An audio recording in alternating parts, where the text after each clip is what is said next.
So you want to try to do two this week? Yeah, I think we could talk about both. Yeah. Let me pull up the now streaming page at mustangnaz.org/this week. I was going to do the same thing. So hopefully you remember who that service from the first, all the things that pastor was talking about. Yeah, I don't know if I really remember everything that he talked about. So do we ever Yeah, remember everything? I don't think we ever remember everything we talked about. At least we're started. Yeah, So welcome to Yapping Pastors at Mustang Naz. I'm Pastor BJ. and I'm Pastor Noah. And we're using a fancy new mouse this week. We like to improve the show often. So just to let you back behind the curtain a little bit, we're streaming back in our glorious studio. And we've been doing the thing where we literally have to walk across the room to click start recording on OBS. Now, if my eyes are decent enough, hopefully we're actually recording right now instead of streaming. Otherwise, we're live What? on YouTube. That'd be crazy if we were just live right now. Maybe we ought to try that next time. A live yapping pastor's What pod. could go wrong? What could go wrong? And what could go right? Oh man, so many things could go right. So, well, anyway, we're in a new series that you kicked us off on. So I guess it's not new anymore because it's 2 weeks ago, and we've learned a lot of things about our live streaming situation here at the church through this now streaming series. Hey, I was gonna say, turns out that streaming clips of movies makes YouTube really mad, And Facebook, and so, and so we figured out a couple of steps along the way. yep, But if you're just tuning in for the first time, our series now streaming is we're looking at holiday classics, Christmas movies that we all love and that we've grown up loving, and we're finding biblical truths Yeah. through this Advent season. And Advent, of course, has the 4 historical weeks that we celebrate of hope, peace, love, and joy.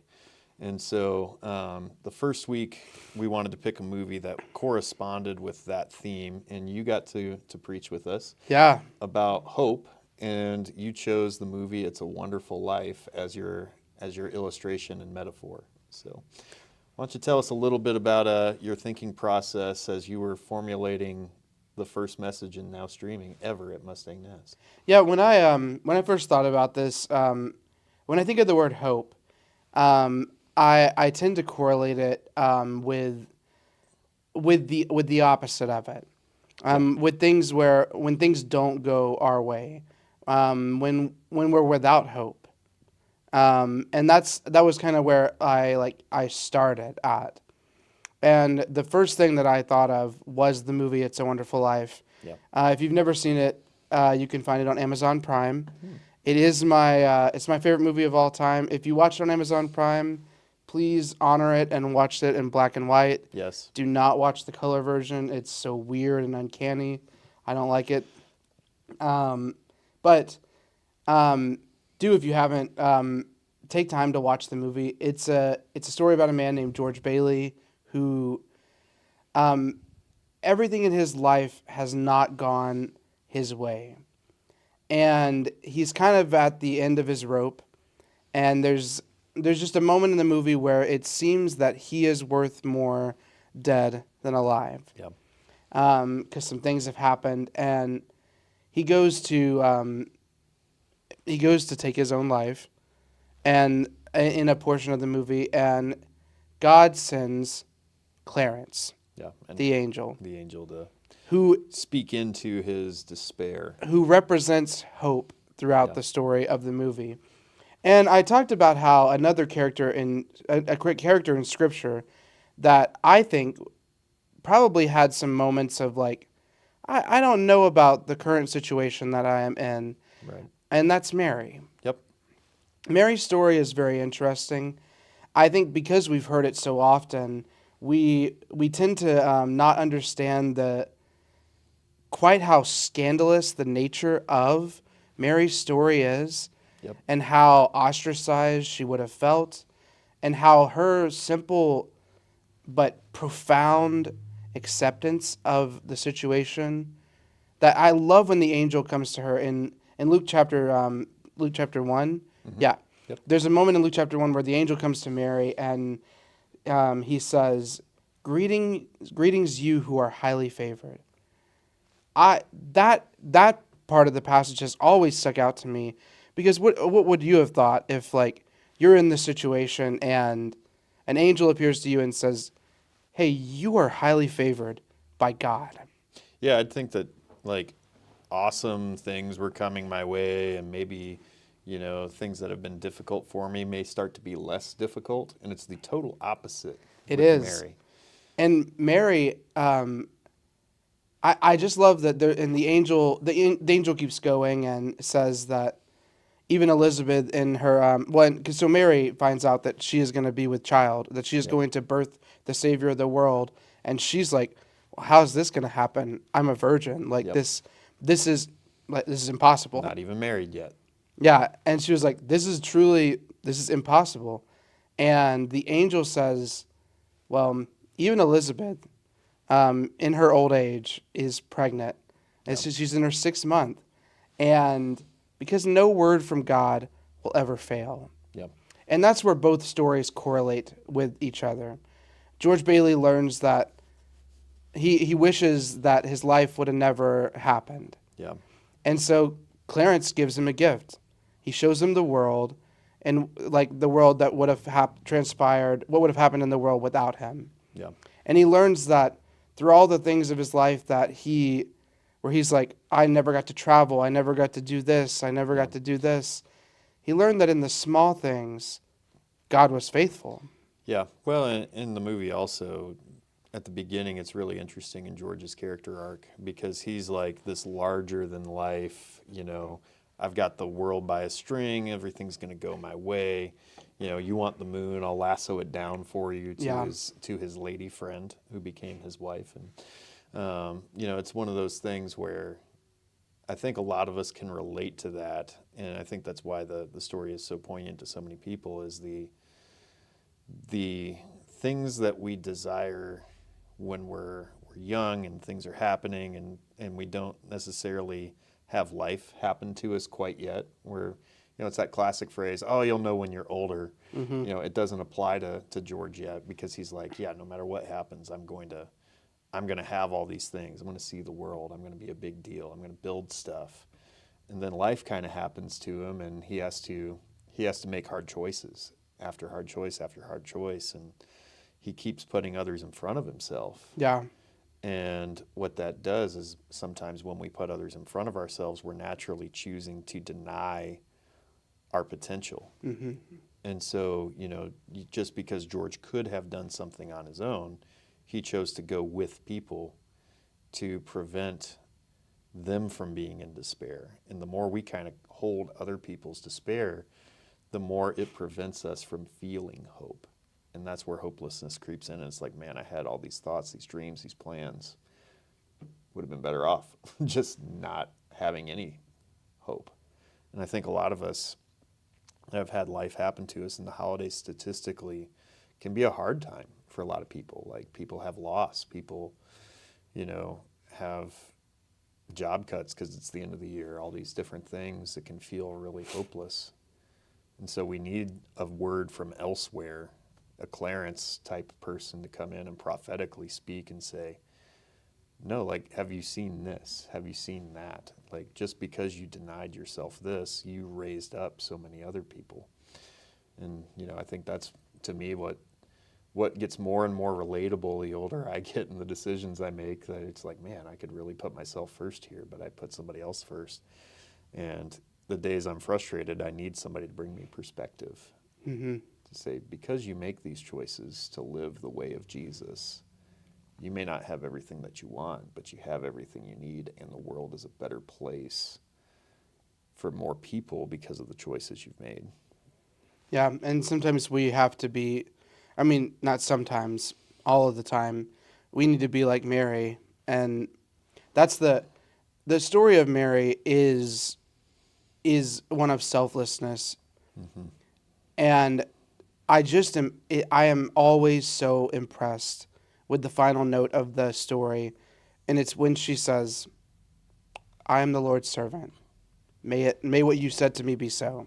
Yeah. Like, that is, that, I mean, I think I'm speechless at the like the words of the story every time, because when you think of the context of Mary's life, she's Hmm. 13 or Yep. 14, Young like teenager young teenager. with the literal weight of humanity on her shoulders. She's just been told that the Messiah that she knows about. Yep. She's highly favored by God, so she knows the story. Imagine trying to parent the God of the That's universe. that's and that's the thing is that I think we forget that Jesus had a childhood. Yep. And like I think Nate mentioned it yesterday in his message that we'll get into in just a second. Yep. Like somebody had to change Jesus' diapers. Yep. Like It's wild. that is the truth of God coming in human form Yeah.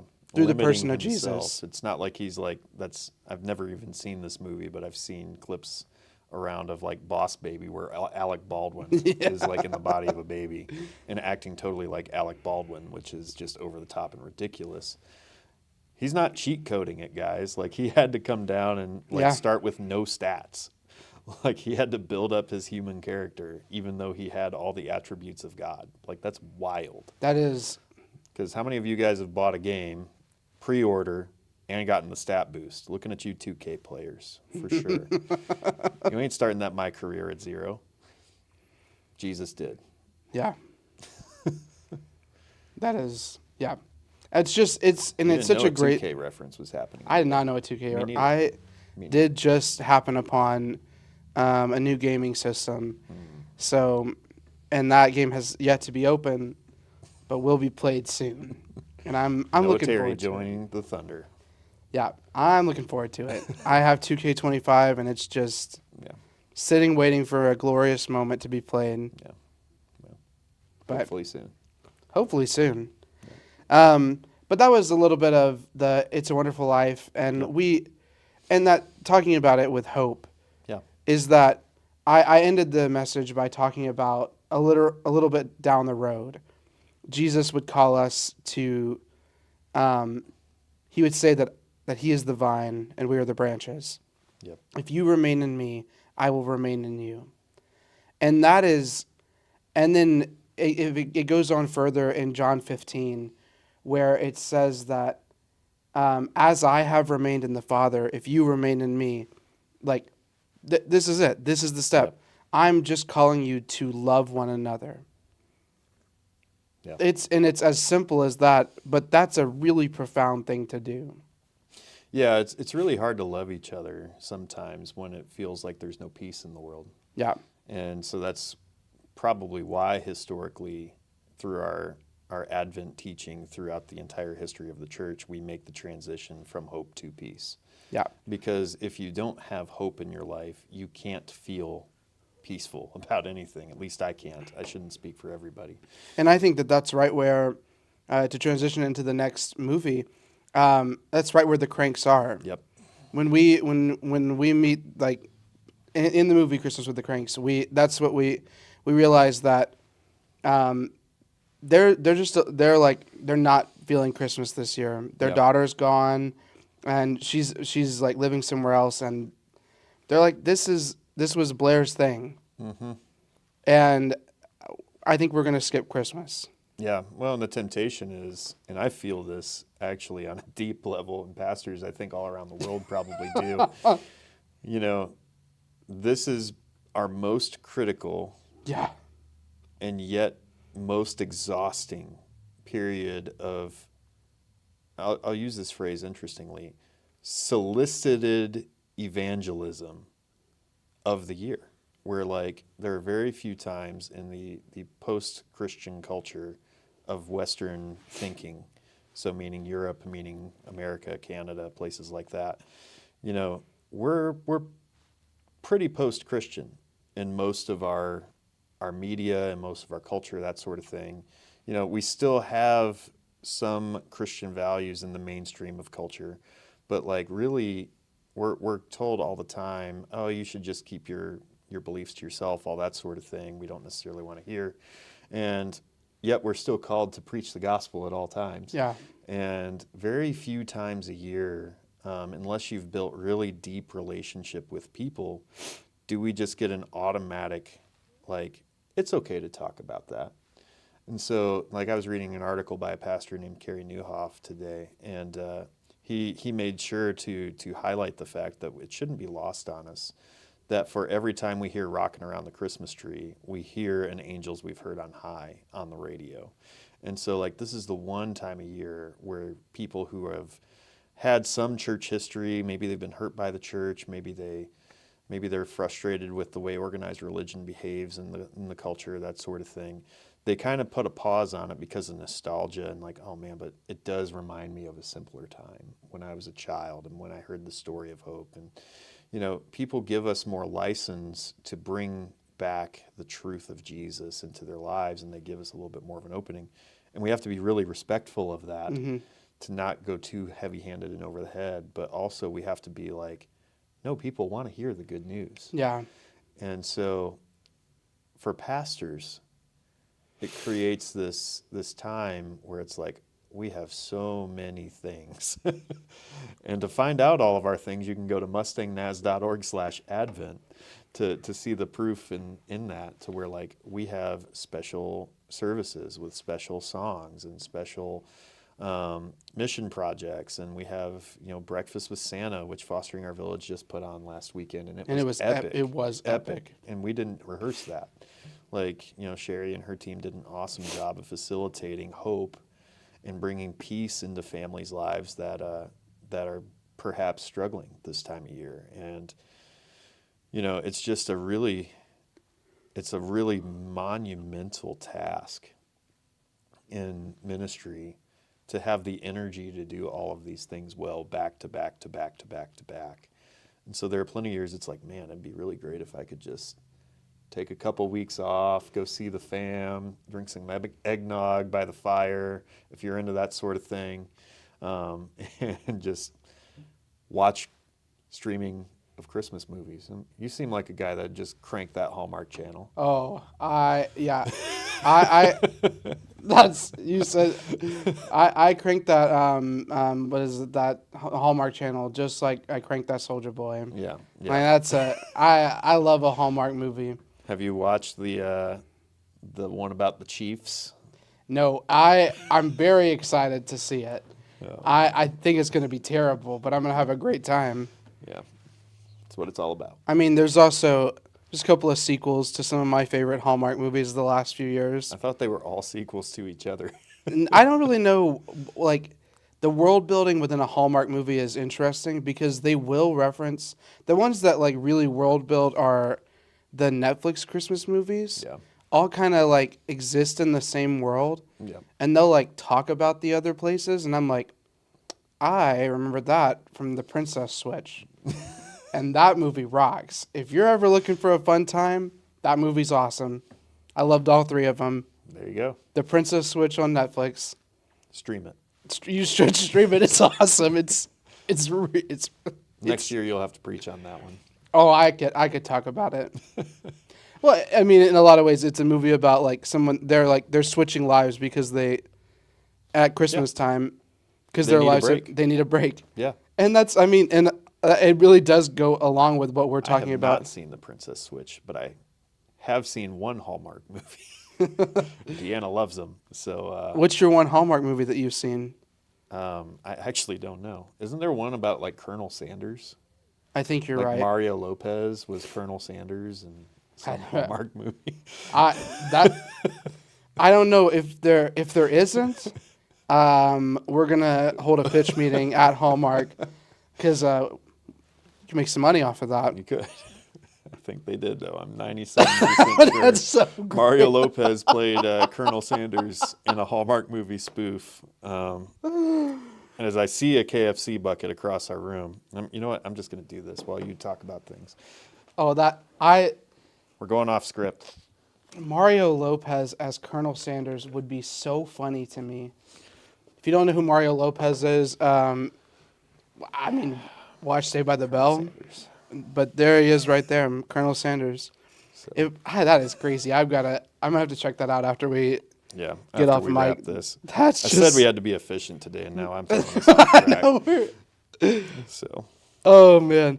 But anyway, yeah, they trade lives because the peace is disrupted. And that's really the plot point of every great Christmas movie. And some would even say great movie Yeah. is when peace gets disrupted and peace is restored and everything is as it ought to be. You know, it really mirrors scripture too. And that's, I think, where Pastor Nate was going with Christmas with the Cranks, where they just needed a break from life.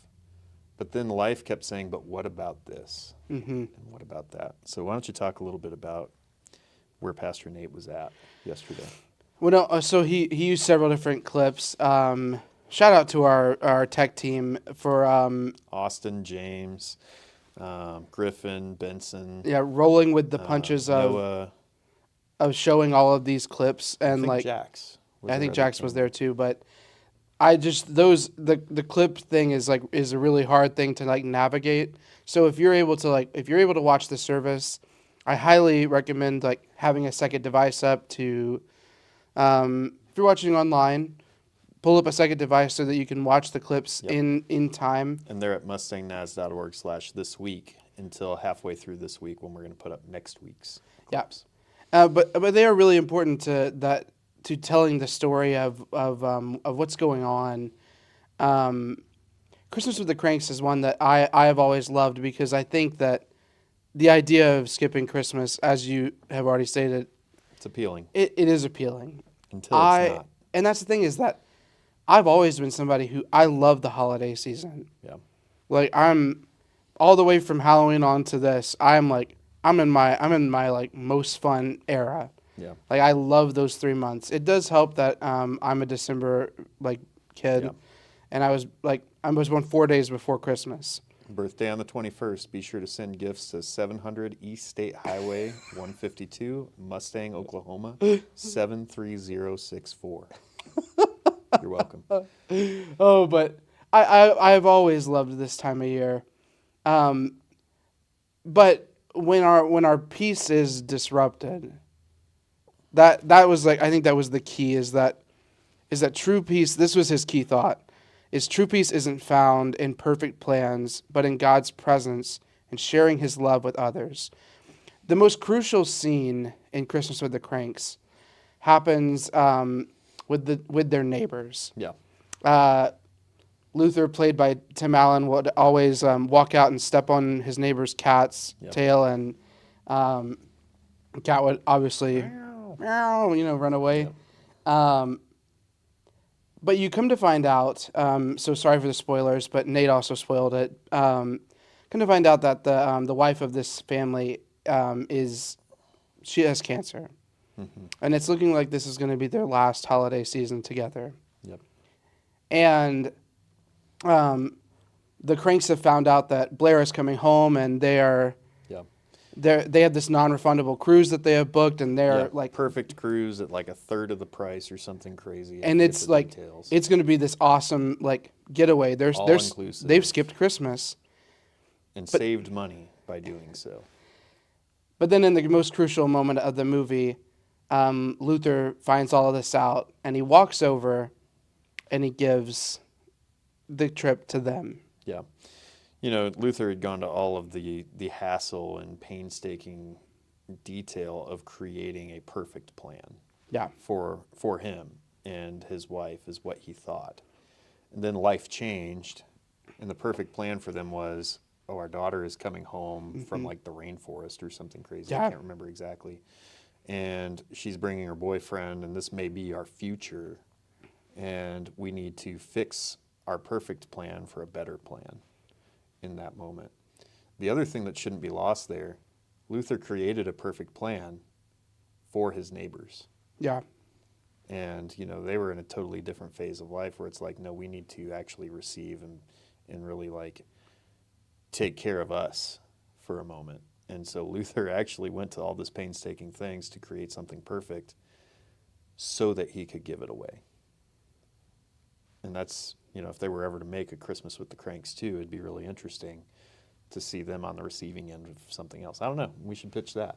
yeah. That might be a fun one to pitch. Yeah, we'll just get Tim on the phone and Jamie Lee Curtis, yeah, ring him up. ring him up.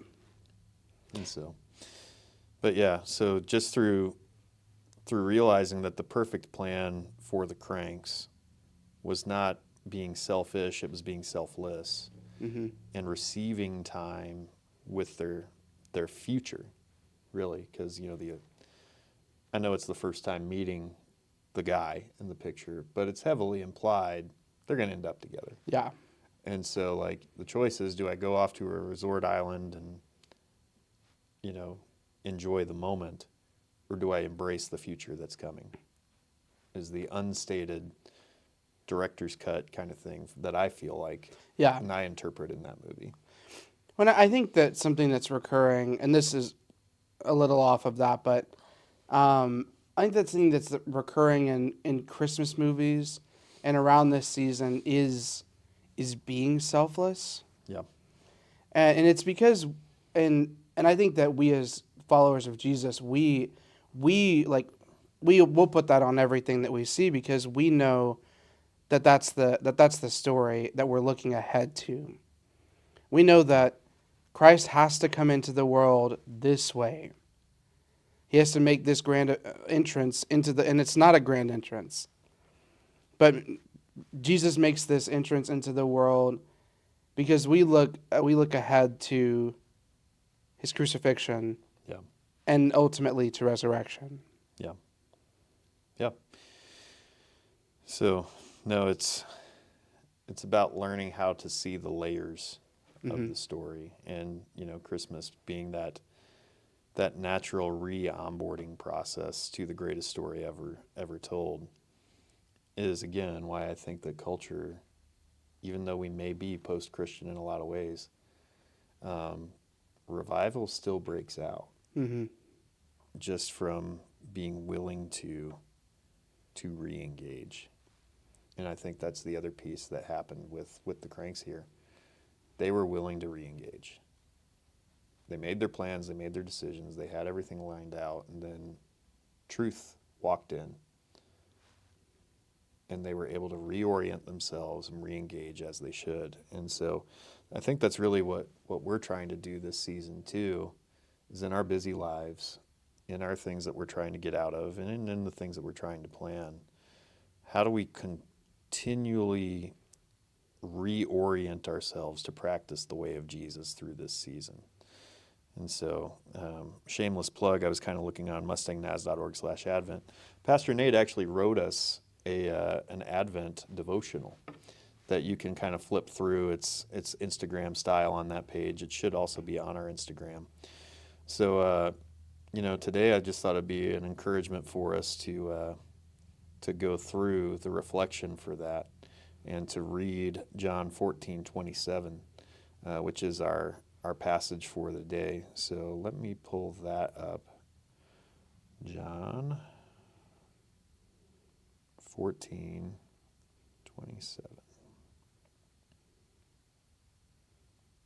And this is out of the NIV. It says, "Peace I leave with you, my peace I give you. I do not give to you as the world gives. Do not let your hearts be troubled, and do not be afraid." And a lot of the times we feel fear as we try to make these perfect plans and as we try to control things. But if we hand over control, as counterintuitive as it seems, we actually have less to fear Mm-hmm. because there's less we're trying to control, and we're surrendered to what God might not have planned for us and what he actually does have planned for us. So why don't you read the reflection for us? Yeah, it says this: the Crank's quest for the perfect holiday led to stress, but true peace comes from Christ, not perfect plans. Yeah. And so that's what we want to encourage you with today is go check out that Advent devotional. If you haven't on our stream, make sure to like, subscribe, follow, hit the bell to get notifications, all those things. Yeah. And, we want to make sure that we are providing excellent resources for you, your friends, and your family to practice feeling the peace of Jesus this season. So thanks, Pastor Nate, for writing that devotional for us and for all of the other things that we have going on at the church this year. So speaking of that, what all What all do you have on your docket? You just had your Christmas party. We did. Merry Thriftmas. It was pretty fun. We had a great time. Um, our next thing is we are well, we've on December the 18th we've encouraged families to go into your neighborhood and go caroling together. The youth group will be going to Arbor House to do karaoke with the residents there. It's going to be a really good time. I loved going to Arbor House on the occasional Sunday. Yeah. It's a great place to get plugged into if you're looking for a place to serve. It's just an hour a week. It's Sundays at 2 p.m. Yeah. Really cool place. Really neat people that I've gotten to meet and become friends with. So Yeah. we're really excited about going over there. Yeah. Another thing that we have going on is our food pantry reverse advent box. So basically, instead of getting a piece of chocolate or something like that in an advent calendar this year, we have canned goods and non-perishables that we're encouraging people to donate. And on Christmas Eve, in our Christmas Eve service, we want to bring all of those boxes together to bless our community through our food pantry this holiday season. So be checking that out also at mustangnaz.org/Advent, which is our central hub for everything Advent.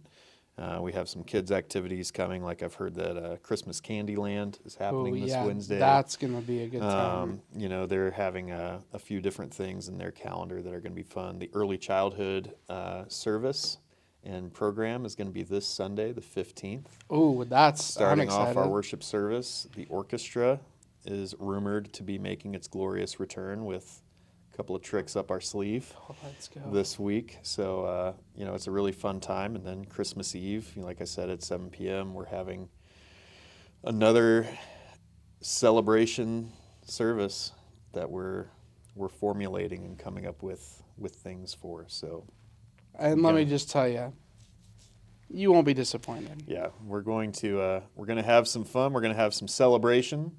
But we're also going to do all of those old sentimental favorites that really unlock that nostalgia of like, this is why we keep returning to the birth of Jesus, the gospel, the good news that God is with us. And death can't hold him either. He is still with us. Yeah. So, yeah. All right. I think that is. we did it. So, 2 double episode in one with Colonel Sanders. Stay classy.